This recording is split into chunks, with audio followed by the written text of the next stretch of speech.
Hello, good morning, students. Today in 12th class physics, we are starting a new topic, force acting between two parallel current carrying conductors.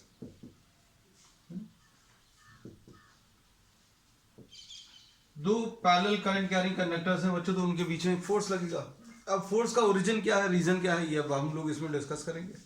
तो सबसे पहली चीज तो ये है कि भाई दो पैरेलल करंट कैरिंग कंडक्टर्स हैं, ये दो कंडक्टर्स हैं, and these are of infinite length, these are of infinite length.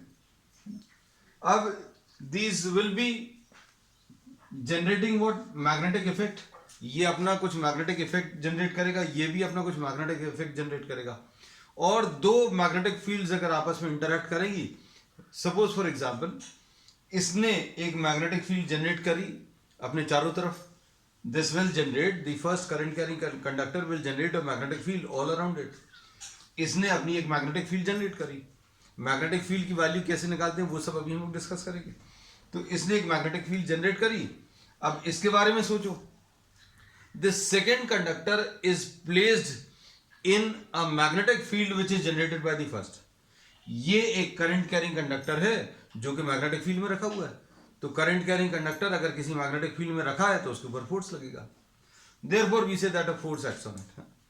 हमने क्या बोला, इसने एक मैग्नेटिक फील्ड प्रोड्यूस करी यहां पर, और इसके बारे में सोचो तो ये करंट कैरिंग कंडक्टर है जो एक मैग्नेटिक फील्ड में रखा है। किसकी मैग्नेटिक फील्ड, इसकी मैग्नेटिक फील्ड में रखा हुआ है, तो इसके ऊपर फोर्स काम करेगा। और इन सब के रिलेशंस अभी हम लोग निकाल चुके हैं and that will be discussing. इसको दूसरे तरीके से ऐसा भी सोच सकते हैं, इसका कुछ मैग्नेटिक इफेक्ट है, इसका भी कुछ मैग्नेटिक इफेक्ट है, तो बच्चों दो मैग्नेट्स के बीच में फोर्स काम करेगा, so a force will be generated. अब वैल्यू ऑफ द फोर्स कितना रहेगा वो अभी हम लोग इसमें निकालेंगे। Suppose this is a current carrying conductor which is carrying a current I1, ये करंट I1 कैरी कर रहा है, and this is carrying a current I2, इसमें करंट I1 है, इसमें करंट I2 है, and the distance between these two is suppose R। दोनों के बीच का डिस्टेंस बच्चों R ले लिया, R ले लो या D ले लो, this can be taken anything, R ले लो, D ले लो, A ले लो, वट एवर सूट्स यू आप वैसा ले लीजिए। अब हम लोगों ने इसमें ये बोला कि this current carrying conductor, now we are drawing the two, सब समझाने के लिए अभी हम लोग सेपरेटली ड्रॉ कर रहे हैं। प्रॉब्लम जो दिया हुआ था वो अभी हमने पहले ड्रॉ कर दिया कि these are two current carrying conductors which are parallel to each other and carrying current I1 and I2.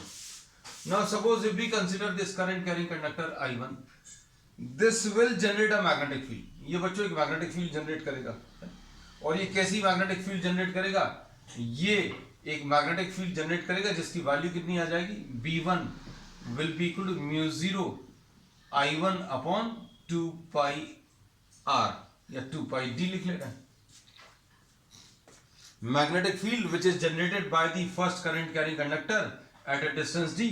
Suppose अभी हम लोग यहां कहीं पर एक पॉइंट P मार्क कर ले रहे हैं, है ना, तो अब हम लोग इसमें ये कहते हैं at a distance D you are having a point P, this is the point P, और यहां पर मैग्नेटिक फील्ड जो जनरेट होगी वो कितनी होगी, mu 0 I1 upon 2 pi D, distance के ऊपर डिपेंड करता है। So all the points which are at a distance D, all the points which are at a distance D will have the same amount of magnetic field। बच्चों ये magnetic field जो generate हो रही है इसके कारण यहां पर इसका डायरेक्शन भी निकाल लें। तो बच्चों डायरेक्शन कैसे निकालते हैं, thumb pointing in the direction of current, fingers उस पॉइंट की तरफ जहां पर मैग्नेटिक फील्ड बतानी है ना। तो अभी हम लोग बोलते हैं direction of magnetic field will be inwards, और ये वैसे भी मालूम है कर्ल रूल से कि try to imagine to grasp this conductor with the right hand such that thumb points in the direction of current। thumb बच्चों अगर करंट की डायरेक्शन में, curl of the fingers magnetic field देगा, तो यहां पर मैग्नेटिक फील्ड इनवर्ट्स आएगा, है ना, मैग्नेटिक फील्ड आएगा सभी जगह, लेकिन अभी हम लोगों ने सिर्फ इस लाइन पर मैग्नेटिक फील्ड मार्क करी है, और ये मैग्नेटिक फील्ड का जो डायरेक्शन है इनवर्ट्स है, और इसकी वैल्यू कितनी है, mu 0 I1 upon 2 pi D। अब इसको अच्छे से देखना, तो ये मैग्नेटिक फील्ड किसके ऊपर डिपेंड कर रही है, this magnetic field depends on B1, this depends on what, on I1 and D, और ये दोनों ही कांस्टेंट है। ये दोनों कैसे हैं बच्चों, क्या कांस्टेंट है? क्यों? क्योंकि अभी हम लोगों ने जितने भी पॉइंट्स लिए हैं, we are considering all the points which are lying at a distance D। जितने भी पॉइंट्स D डिस्टेंस पर है, सभी पर मैग्नेटिक फील्ड की वैल्यू सेम रही। किसके कारण? इस करंट कैरिंग कंडक्टर के कारण। अब क्या है बच्चों, ध्यान से देखना। तो अब हम लोग इसमें ये कहते हैं क्या, the first conductor generates a magnetic field B1 at the location of second conductor। ये लाइन समझ में आनी चाहिए। ये जो पहला वाला कंडक्टर है, ये एक मैग्नेटिक फील्ड प्रोड्यूस कर रहा है at the location of the second. So we have written down the magnetic field B1 is equal to mu 0 I1 upon 2 pi D। अब इसके बाद क्या बोल सकते हैं, देखना ध्यान से। एक और डायग्राम ले ले रहे हैं। ये एक मैग्नेटिक फील्ड है बच्चों, जिसकी वैल्यू कितनी है, B1। यहां पर ये पॉइंट P है, और इस P पॉइंट से कौन सा वाला कंडक्टर जा रहा है बच्चों, ये दूसरा वाला। So here you are drawing the second conductor.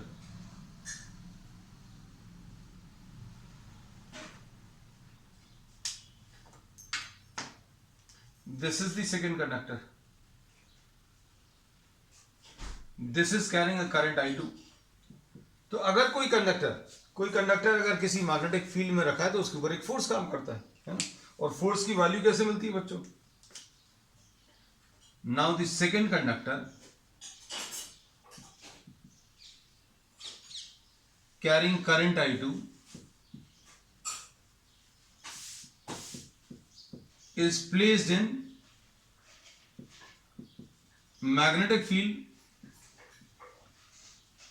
produced by the first conductor। अच्छे समझना सारी चीजों को। हमने ये बोला बच्चों, ये पहला वाला जो कंडक्टर है, उसने यहां पर एक मैग्नेटिक फील्ड जनरेट करी, और ये मैग्नेटिक फील्ड कितनी है बच्चों, ये मैग्नेटिक फील्ड B1 है, और B1 की वैल्यू कितनी है, तो B1 की वैल्यू भी बता दी अभी हमने, mu 0 I1 upon 2 pi D। ये मैग्नेटिक फील्ड आ गई। अब क्या बोला अभी हम लोगों ने, this second conductor is placed in a magnetic field which is generated by first. पहले वाले ने मैग्नेटिक फील्ड जनरेट करी, उसके अंदर ये I2 करंट कैरिंग कंडक्टर रखा हुआ, तो इसके ऊपर फोर्स लगेगा। तो अब इसमें क्या बोल सकते हैं, force acting on the second conductor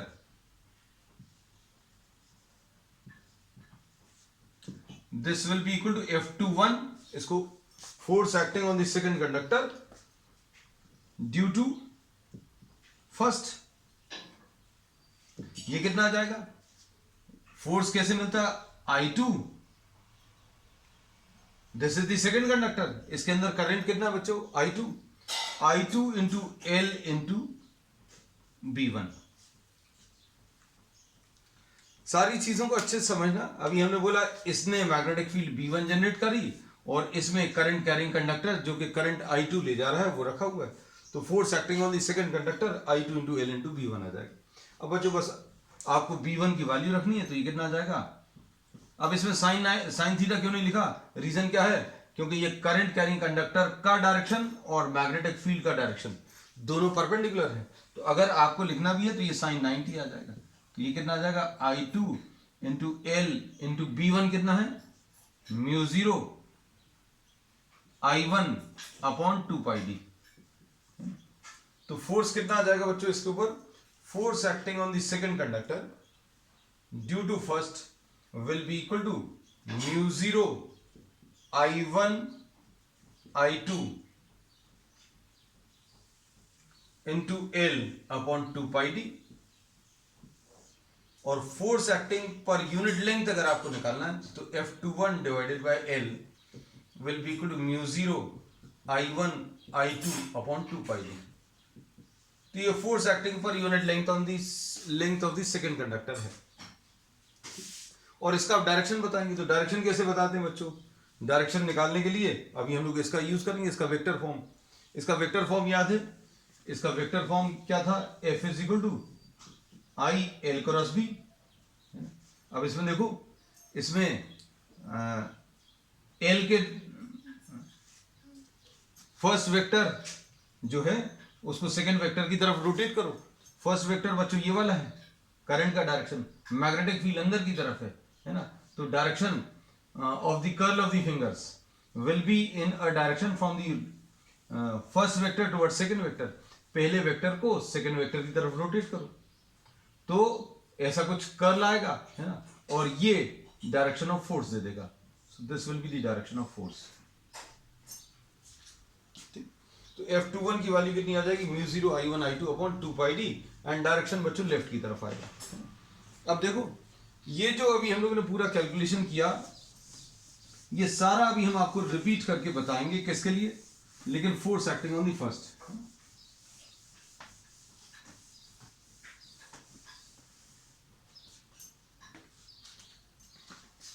अब इसमें ये I1 करंट कैरी कर रहा है, ये I2 करंट कैरी कर रहा है, ये इनफाइनाइट लेंथ का है, ये भी इनफाइनाइट लेंथ का है। अब इसमें क्या बोलेंगे, देखो ध्यान से, इसमें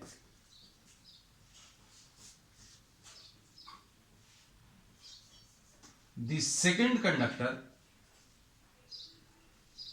अब देखो क्या लिख रहा है, the second conductor generates a magnetic field B2 eight the location of the first. ये एक मैग्नेटिक फील्ड जनरेट करेगा, दोनों ही मैग्नेटिक फील्ड जनरेट कर रहे हैं, लेकिन एक एक करके अभी हम लोग डिस्कस कर रहे हैं। Now this will be generating a magnetic field at the location of the first. ये अपने चारों तरफ मैग्नेटिक फील्ड जनरेट कर रहा है, लेकिन हमें अभी कैलकुलेशंस के लिए किसकी जरूरत है भाई, इसकी मैग्नेटिक फील्ड यहां पर कितनी होगी वो निकालना है ना।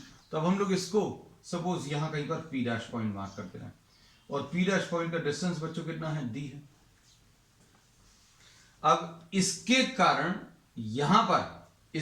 यहां पर मैग्नेटिक फील्ड कितनी होगी वो निकाल लो। कैसे निकालोगे, ये देखो, ये अभी हम सेपरेटली ड्रॉ इसलिए कर देते हैं ताकि आपको ये फर्स्ट कंडक्टर नहीं दिखे। B2 कितना आ जाएगा, B2 will be equal to μ0 I2 upon क्या है 2 पाई डी। अब क्या है, इसका डायरेक्शन कैसे मिलेगा, तो डायरेक्शन देखने के लिए बच्चों हमेशा आप बेसिक्स पर ध्यान देना। बेसिक्स जो अभी हमने बताए हैं क्या, कि मैग्नेटिक फील्ड का डायरेक्शन कैसे निकालते हैं। आप थंब को करंट के डायरेक्शन में ले लो, take the thumb of the right hand in the direction of current and curl of the fingers at this point. ये देखो हमें इस तरफ आना पड़ेगा, thumb in the direction of current है ना, कर्ल ऑफ द फिंगर्स बच्चों यहां पर कैसी आएगी, बाहर की तरफ। तो यहां पर मैग्नेटिक फील्ड कैसी आने वाली है पता चल गया। तो मैग्नेटिक फील्ड की वैल्यू भी पता चल गई बच्चों, B2 will be equal to μ0 I2 upon 2 pi d. हमें क्या चीज पता चल गया, हमें मैग्नेटिक फील्ड की मैग्नीट्यूड भी पता चल गई और डायरेक्शन भी पता चल गया। अब इधर पर क्या रखा हुआ है, इधर पर फर्स्ट कंडक्टर रखा हुआ है, इधर पर कौन सा कंडक्टर रखा हुआ है, ये देखो, इसी डायग्राम पर वापस आ जाए। यहां पर ये मैग्नेटिक फील्ड आ गई है B2, और इस मैग्नेटिक फील्ड में ये I1 करंट कैरिंग कंडक्टर रखा हुआ है। तो अब इसमें कह सकते हैं the first conductor carrying a current I1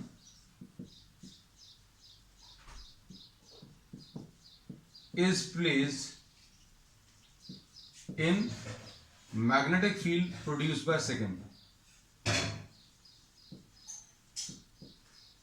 तो अब क्या लिखेंगे, force acting on first due to second. ये कैसे आ जाएगा, F12। Force acting on first निकालना है तो पहले वाले का करंट ले लो,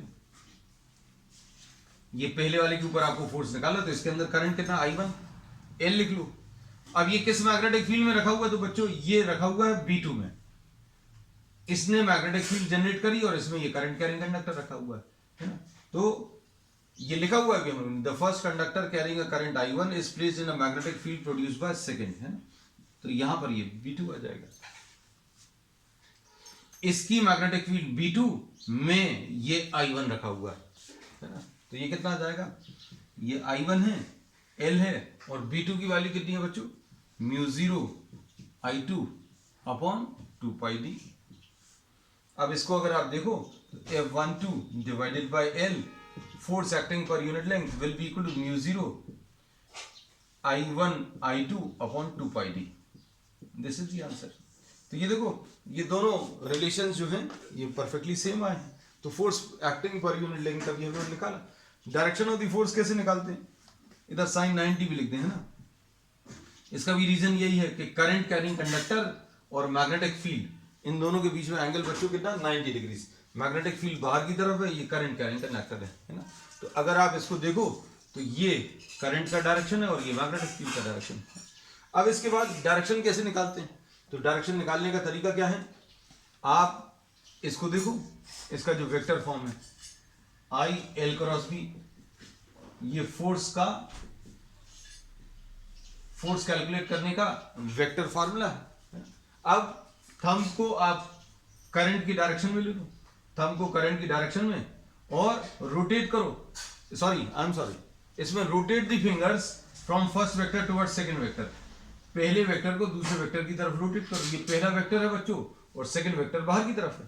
ये देखो, आप इसको इसकी तरफ घुमाओ, इसको इसकी तरफ घुमाना है और कर्ल ऑफ द फिंगर्स ऐसा लेना है। तो अभी हम लोग को कैसा ले सकते हैं बच्चों, ध्यान से देखो इसको, ये करंट को मैग्नेटिक फील्ड की तरफ अगर आप घुमाएंगे तो फोर्स का डायरेक्शन ऐसा कुछ आएगा। So this is F12। F21 कैसा आया था, F21 ऐसा आया था।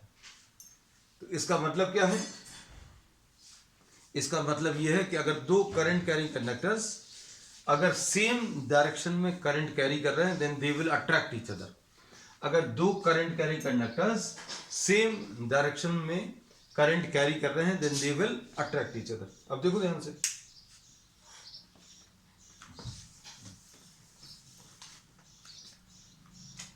To current carrying conductors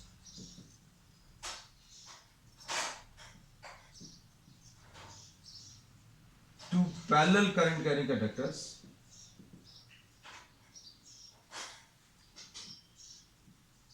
carrying current in the same direction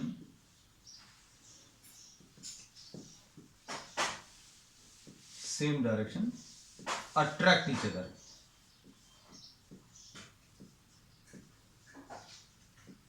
और ये फोर्स कितना आएगा, attract each other with a force given by this relation F by L is equal to μ0 I1 I2 upon 2πd। force will be equal to, force per unit length will be equal to μ0 I1 I2 upon 2πd। ये relation है, बस ये याद रखना, ठीक है। अब अगर ये करंट ऑपोजिट डायरेक्शन में ले जा रहे हैं तो ये रिपेल करेंगे। If these are carrying current in opposite direction then these will repel each other। तो बच्चों इसका डायरेक्शन अभी हम भर आपको बता दे रहे हैं, कैलकुलेशंस परफेक्टली बिल्कुल वैसे ही रहेंगे। देखो कैसे,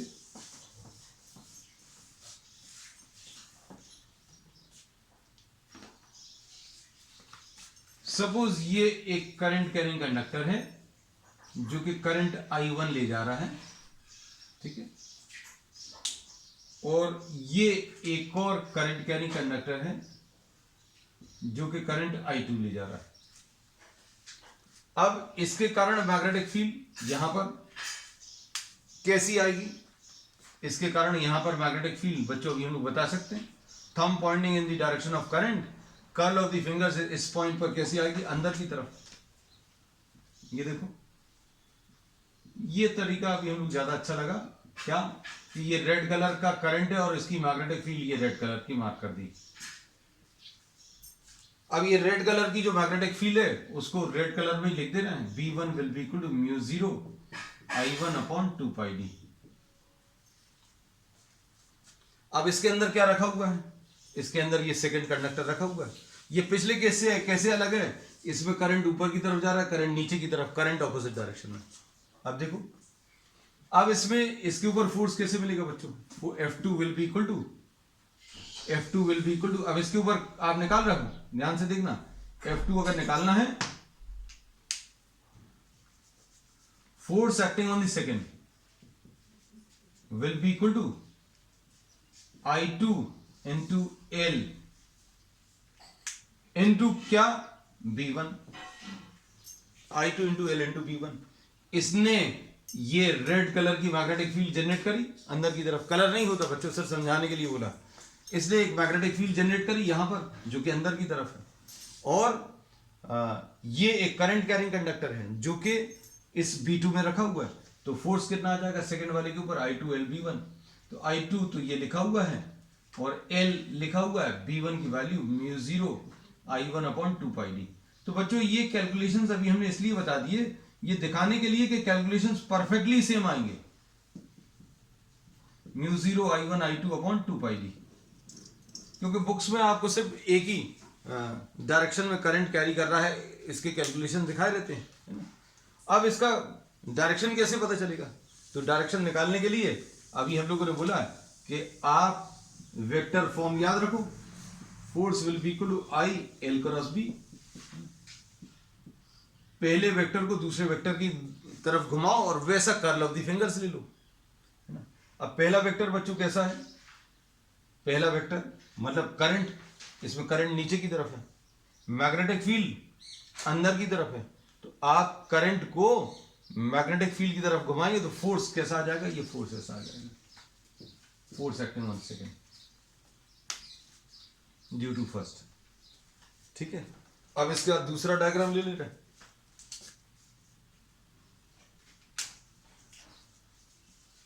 ये I1 करंट कैरी कर रहा है, ये I2 करंट कैरी कर रहा है। कलर्स अभी हम लोगों ने अलग यूज किए थे, शायद इससे आपको कंफ्यूजन कम होगा। ये I2, ठीक। अब इसके कारण यहां पर मैग्नेटिक फील्ड कैसी आएगी बच्चों? इसके कारण यहां पर मैग्नेटिक फील्ड कैसी आएगी? अंदर की तरफ। इसके कारण यहां पर मैग्नेटिक फील्ड कैसी? अंदर की तरफ। Thumb pointing in the direction of current, curl of the fingers, है ना, ऐसा कुछ आ जाएगा। और ये मैग्नेटिक फील्ड कितनी आएगी बच्चों? B2 will be equal to μ0 I2 upon 2πd। अब इसके अंदर ये फर्स्ट कंडक्टर रखा हुआ है, तो F1 कितना आ जाएगा बच्चों? F1 will be equal to I1 L क्या? B2। अब I1 तो लिख लिया, L भी लिख लिया, B2 की वैल्यू रख लो। तो देखो बच्चों, कैलकुलेशंस अगर आप देखो तो परफेक्टली सेम आए हैं।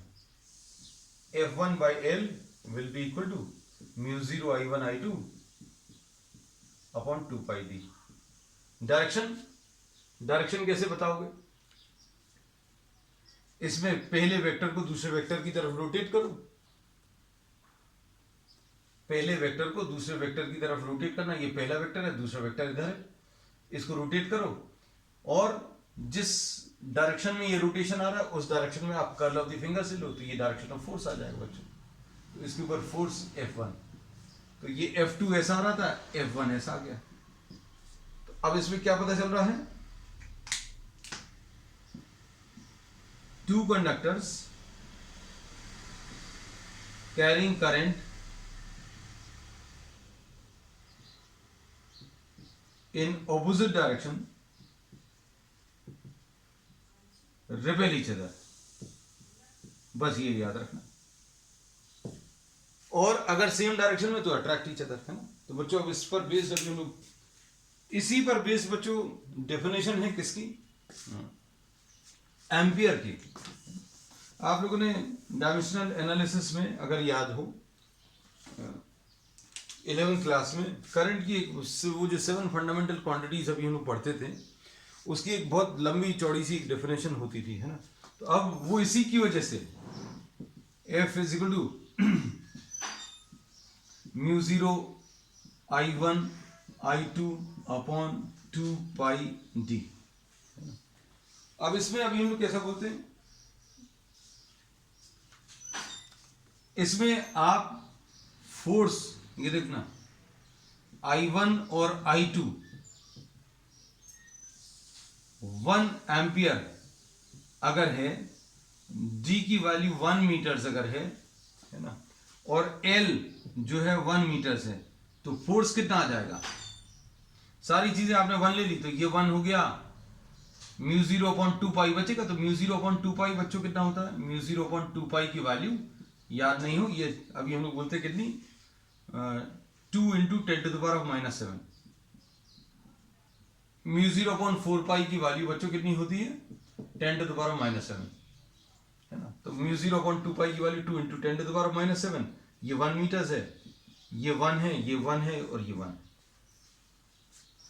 तो हम लोग क्या कहते हैं, दो कंडक्टर्स के बीच में, दो कंडक्टर्स के थ्रू अगर 1 एम्पियर फ्लो कर रहा है और उनके बीच में डिस्टेंस 1 मीटर है, then force acting per unit length will be 2 into 10⁻⁻7 newtons, है ना। तो 1 एम्पियर की डेफिनेशन यही थी, ऐसी कुछ है ना। हम लोग यही पढ़ते थे कि current flowing through 2 parallel conductors is said to be 1 ampere if the force acting per unit length, force acting per unit length is 2 into 10⁻⁻7 newtons, है ना, if these conductors are placed at a distance of 1 metre from each other. तो ऐसी कुछ definition अभी लोग पढ़ते थे, उस समय भी हम लोगों ने ये कहा था कि ये डेफिनेशन सिर्फ आपको नॉलेज से के लिए दिया है, आपको समझ में नहीं आएगा, क्योंकि समझ में इसलिए नहीं आएगा क्योंकि 12th क्लास में आकर ये 1 एम्पियर की डेफिनेशन बनती है।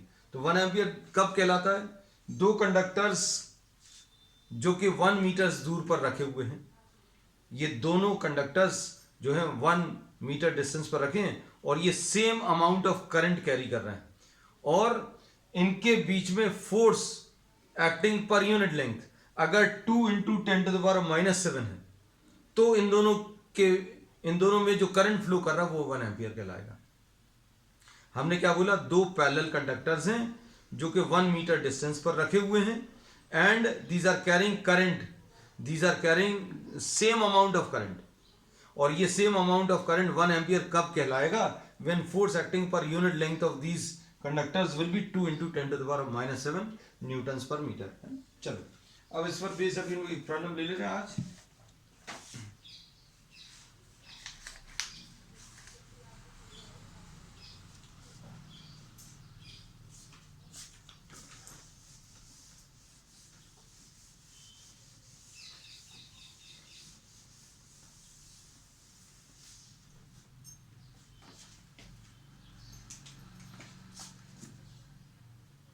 सपोज ये 3 करंट कैरिंग कंडक्टर्स हैं और 2 एम्पियर, ये 4 एम्पियर और ये 6 एम्पियर करंट कैरी कर रहे हैं, और इनके बीच में जो डिस्टेंस है बच्चों 2 मीटर है, इनके बीच में जो डिस्टेंस है वो 2 मीटर है, और आपको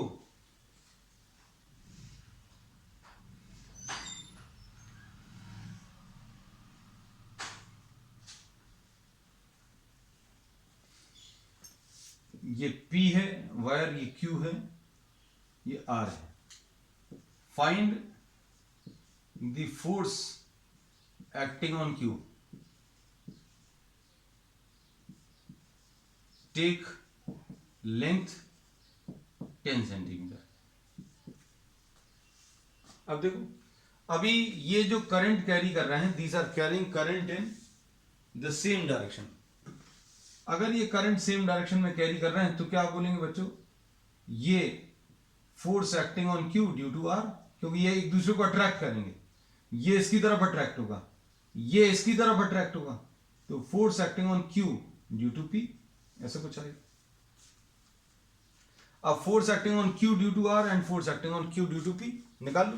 कैसे निकालोगे, force acting on Q due to r per unit length will be equal to mu 0 I q into I r upon 2 pi d, ऐसा कुछ आएगा। और ये कितना है बच्चों, ये 2 इंटू 10⁻⁻⁷,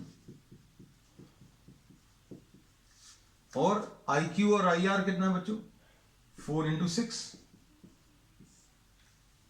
और डी कितना है, डिस्टेंस 2 है, ऐसा कुछ आ जाएगा।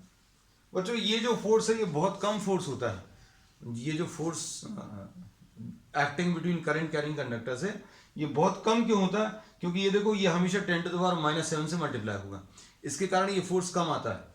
ये जो मल्टीप्लायर है बच्चों, ये जो कांस्टेंट है ये बहुत छोटी वैल्यू है, इसके कारण बहुत ज्यादा करंट्स के लिए भी अभी हम लोग बोलेंगे क्या, फोर्स की वैल्यू बहुत कम आती है। अब देखो force acting on Q due to p, force acting on Q due to p, अब इसमें कैसे मिलेगा, force acting per unit length, this will be equal to mu 0 I q into I p upon 2 pi d. अब ये कितना है, 2 into 10⁻⁻⁷, और I Q कितना है बच्चों, आई क्यू 4 है, और आई पी कितना है, आई पी 2 है, इसकी वैल्यू तो रख ही ली है, और डी कितना है, डी 2 मीटर से। अब देखो ध्यान से, इनमें से कौन सा फोर्स बड़ा है,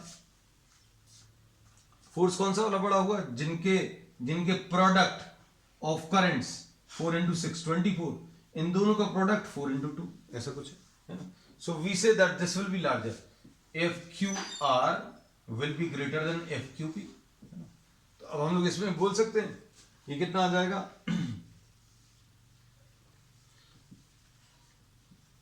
F q r will be equal to, ये 10 को इधर मल्टीप्लाई कर लें, 2 इंटू ये 2 कैंसिल हो जाएगा बच्चों, 10⁻⁻⁷ into 24 divided by, sorry into L, into L कितना बच्चों, 10/100। तो इसका ऐसा कुछ आंसर आएगा। यहां पर क्या आएगा, एफ क्यू पी, इसमें ये 2 और ये 2 कैंसिल होगा, और एफ क्यू पी कैसे मिलेगा, एफ क्यू पी निकालने के लिए ध्यान से देखना, ये एल इधर मल्टीप्लाई होगा, 8 इंटू 10⁻⁻⁷ इंटू 8 इंटू 10⁻⁻⁷ इंटू क्या, इंटू ये 10 है, इंटू 10/100। अब इन दोनों का डिफरेंस देखना, तो इसको थोड़ा सा सॉल्व कर लें, ये आ जाएगा 24 इंटू 10⁻⁻8 न्यूटन्स, और ये कितना आ जाएगा, 8 इंटू 10⁻⁻8 न्यूटन्स। दोनों में से कौन सा बड़ा है बच्चों, देखो एफ क्यू आर ये राइट की तरफ बड़ा है, so net force on q this will be equal to 24 into 10⁻⁻8 minus 8 into 10⁻⁻8, यह आ जाएगा कितना, 16 इंटू 10⁻⁻8, एंड डायरेक्शन इसका क्या आ जाएगा, the direction will be towards the right side. ठीक है बच्चों, this finishes this chapter moving charges and magnetism.